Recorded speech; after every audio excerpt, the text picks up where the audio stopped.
Hello बच्चों, कैसे हैं आप सभी। मैं हिमांशु अग्रवाल स्वागत करता हूं आपका मेरे इस यूट्यूब चैनल पर। तो आज हम क्लास 9 के मैथ्स के सेकंड चैप्टर के बारे में डिस्कस करने वाले हैं, जिसका नाम है पॉलिनोमियल। तो आइए स्टार्ट करते हैं। तो चैप्टर नंबर 2 पॉलिनोमियल। सबसे पहले हम ये समझते हैं कि आखिरकार पॉलिनोमियल होता क्या है। पॉली का मतलब होता है मैनी और नोमियल का मतलब होता है टर्म्स। तो एक ऐसी इक्वेशन जिसमें काफी सारी टर्म्स हो वो कहलाती है आपकी पॉलिनोमियल। जैसे फॉर एग्जांपल, अगर मेरे पास एक ही टर्म है तो उसे बोलते हैं मोनोमियल। और अगर मैं इसे लिख देता हूं दो, तो इसमें क्या हो जाते हैं, दो टर्म्स हो जाती है बाइनोमियल। इसी तरीके से अगर तीन टर्म्स आ जाए आपके प्लस माइनस में जो भी है, उसे बोलते हैं ट्राइनोमियल। और इस तरीके से चलता रहता है। ये सारे केसेस किसके कहलाते हैं, पॉलिनोमियल के कहलाते हैं। किसके कहलाते हैं, पॉलिनोमियल, जिसमें एक या एक से ज्यादा टर्म्स होती है। ठीक है, तो इसी के बेसिस पे हम जो है चैप्टर स्टार्ट करने वाले हैं। जो जो कंसेप्ट होंगे मैं वो क्वेश्चन के साथ समझाता चलूंगा ताकि आपको क्लियर होता चले। तो आइए स्टार्ट करते हैं एक्सरसाइज 2.1 से। एक्सरसाइज 2.1 क्या कहती है वो देखते हैं। एक्सरसाइज 2.1 में पहला क्वेश्चन जो है वो ये कह रहा है, इनमें से कौन सा एक्सप्रेशन पॉलिनोमियल है एक वेरिएबल में और कौन सा नहीं है। तो वो समझते हैं।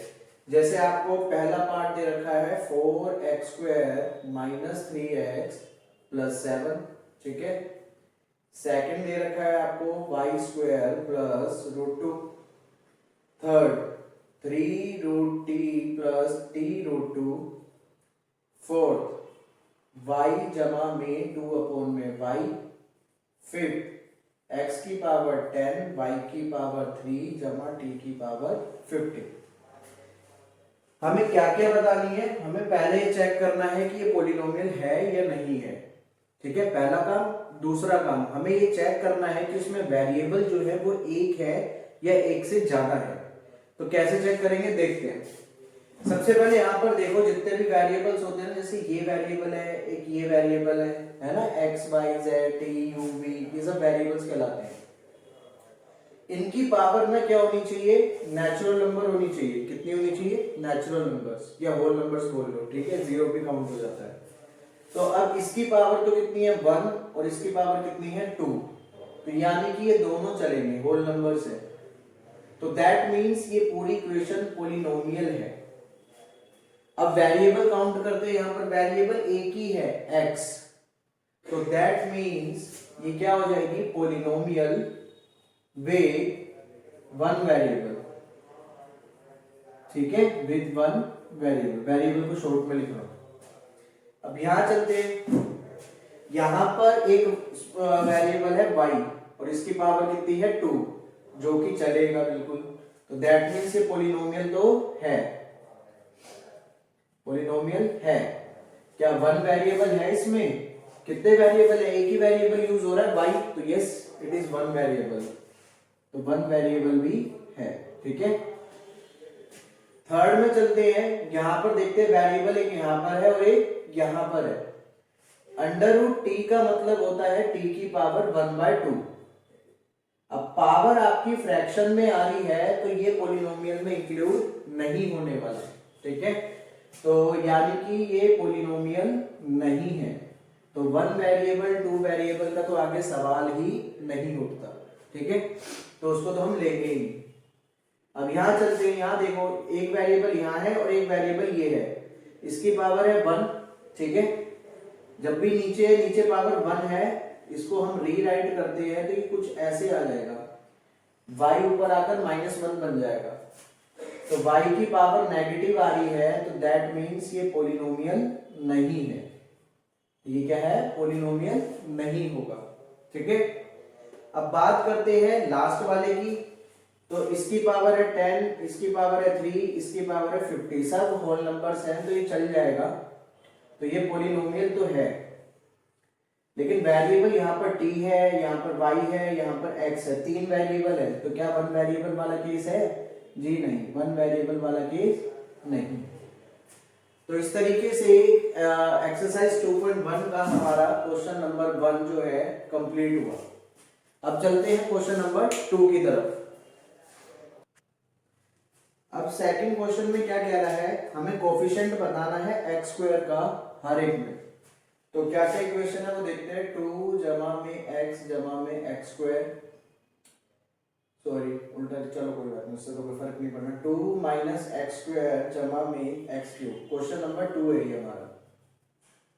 उसके बाद क्या कह रहा है, pi by 2 x square plus में एक्स, और यहाँ है रूट 2 एक्स माइनस 1। कोफिशिएंट बताना है हमें एक्स स्क्वायर का।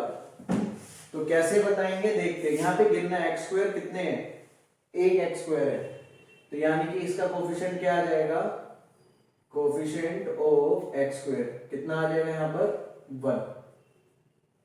इसमें बात करते हैं, तो यहाँ पर ये रहा एक्स स्क्वायर कितना है, एक है लेकिन माइनस में है, तो इसलिए कोफिशिएंट इसका क्या आ जाएगा -1। इजी है। यहां पर देखते हैं, यहाँ पर एक्स स्क्वायर ये है, कितने हैं इसका कोफिशिएंट देखते हैं, कितना है पाई बाय 2 है, तो इसलिए क्या लिख देंगे आंसर में पाई बाय 2। यहाँ पे एक्स स्क्वायर दिखाई दे रहा है आपको, बिल्कुल नहीं, तो एक्स स्क्वायर नहीं है, तो यहाँ पर आंसर कितना आ जाएगा 0। बहुत इजी था क्वेश्चन नंबर 2। अब चलते हैं क्वेश्चन नंबर 3 पर। क्वेश्चन नंबर 3 भी इसी के साथ कर देते हैं। कह रहे एग्जाम्पल दो एक बाइनोमियल का, किसका, बाइनोमियल का, जिसकी डिग्री कितनी होनी चाहिए 35, और एक एग्जाम्पल दो मोनोमियल का, जिसकी डिग्री कितनी होनी चाहिए 100। तो कैसे करेंगे देखते हैं। बाइनोमियल का मतलब है कितनी टर्म्स होनी चाहिए, 2 टर्म्स होनी चाहिए, और मोनोमियल का मतलब कितना है, कितनी टर्म्स होनी चाहिए, एक टर्म होनी चाहिए। ठीक है, अब 2 टर्म्स लिख दो, जैसे मान लो x प्लस वाई, 2 लिख दिए। अब डिग्री कितनी होनी चाहिए 35, तो किसी पे भी हम 35 डाल देंगे, इस पे डाल दो चाहे इस पे डाल दो, ठीक है, उससे कोई फर्क नहीं पड़ने वाला।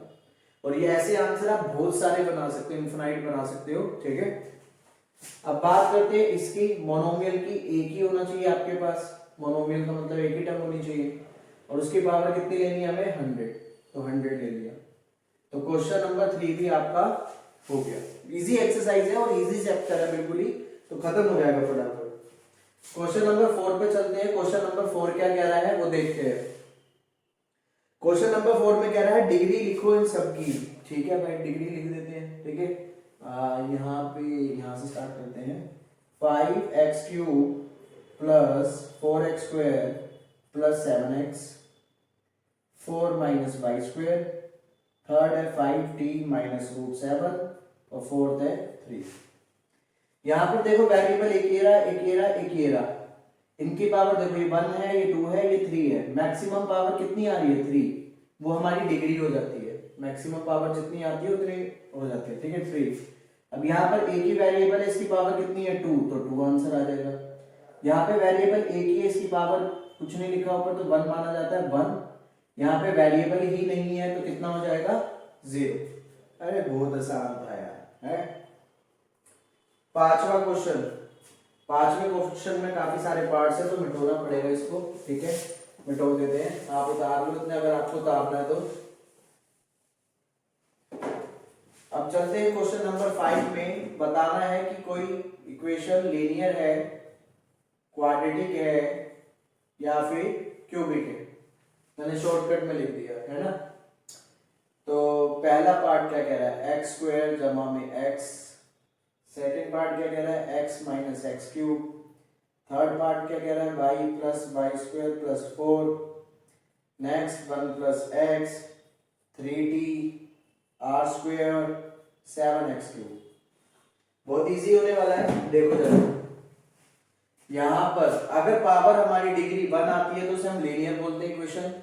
अगर डिग्री हमारी 2 आती है तो उसे हम क्वाड्रेटिक बोलते हैं, और अगर डिग्री हमारी 3 आती है तो उसे हम क्यूबिक बोलते हैं। बहुत इजी है। तो यहाँ पर जरा ध्यान से देखो, यहाँ पर मैक्सिमम पावर कितनी आ रही है 2, तो 2 है तो ये क्या हो जाएगी क्वाड्रेटिक, क्यू से डिनोट कर रहा हूं मैं। ठीक है, यहाँ देखो 2 वेरिएबल, इसकी पावर 1, इसकी पावर 3, तो मैक्सिमम 3 आया, तो 3 है तो क्या होगा क्यूबिक, सिंपल। एक ही रहा वेरिएबल, एक ही रहा, मैक्सिमम पावर कितनी आ रही है 2, तो क्या होगा क्वाड्रेटिक। वेरिएबल कितना है x, पावर कितनी आ रही है 1, तो क्या होगा लीनियर। वेरिएबल है t, पावर है 1, तो कितना आएगा लीनियर। वेरिएबल है r, पावर आ रही है 2, तो क्या होगा क्वाड्रेटिक। वेरिएबल की पावर 3, तो कितना आएगा क्यूबिक। तो इसी के साथ हमारी एक्सरसाइज 2.1 खत्म हुई। ठीक है, अब नेक्स्ट आगे चलते हैं 2.2 पर, जो कि हमारे, अगर आपको अच्छे से समझ में आ गया हो तो प्लीज वीडियो को लाइक कर दे, शेयर कर दे, सब्सक्राइब कर दे, कमेंट कर दो। ठीक है, फटाफट।